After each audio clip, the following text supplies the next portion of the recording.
Постапката за исклучување на Петре Шилегов од СДСМ е донесена со консензус во извршниот одбор. Тука не станува збор за различно мислење, туку за одработување за ВМРО ДПМН, изјави лидерот на СДСМ Венко Филипче, појаснувајќи ја партиската одлука од синоќа. Какви докази имаат во СДСМ за ваквите тврдења? Филипче конкретно не одговори, но беше дециден дека актуелното раководство нема да дозволи внатрешни поделби во партијата за туги интереси. Тој негира дека има било каква тајна соработка со ВМРО ДПМН. Точно е дека се почитувало и се слушало туѓето мислење, така и сега, така и ќе биде и понатаму. Овде не станува збор за туѓо и поинакво мислење, поради тоа што и тоа мислење беше сослушано, тука станува за процес на одработување за ВМРО ДПМН и за внатрешна поделба на партијата. Ја нема да дозволам луѓе да делат СДСМ понатаму.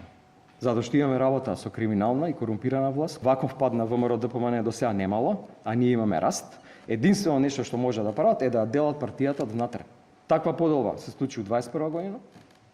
Во 24-та силна националистичка и лажна кампања, во 25-та година самиот Шилегов кажа дека он не работел за СДСМ. Ваквата одлука на СДСМ следува откако деновиве Шилегов во телевизиско интервју го актуелизираше барањето за оставка на раководството и најави платформа за промени. Според него, одлуката за исклучување е нестатутарна, донесена од нелегитимно раководство. Исклучувањето на член на Социјалдемократскиот сојуз го извршува општинската организација каде што припаѓа, во која што председателот Филипче првпат влезе кога е избран за председател.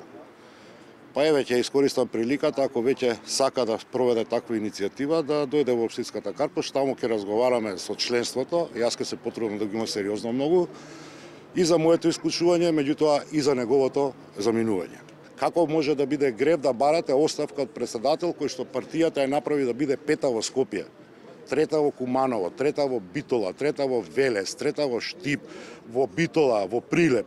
И потоа ве убедува дека некој друг одработувал за ВМРО. Шилегов вели дека одлуката на раководството нема ништо да промени во плановите, на како што кажа поголема група социјалдемократи за сериозни промени во СДСМ, но детали за идното делување не сподели. Од друга страна, Филипче најави засилување на партиското делување и партиски конгрес во мај, на кој, како што кажа, ќе ги објават постулатите на нивната програма за следните парламентарни избори, а ќе биде објавена и проевропска платформа на СДСМ, на која очекува да се приклучат сите проевропски партии, за да се излезе од ќорсокакот во евроинтеграциите.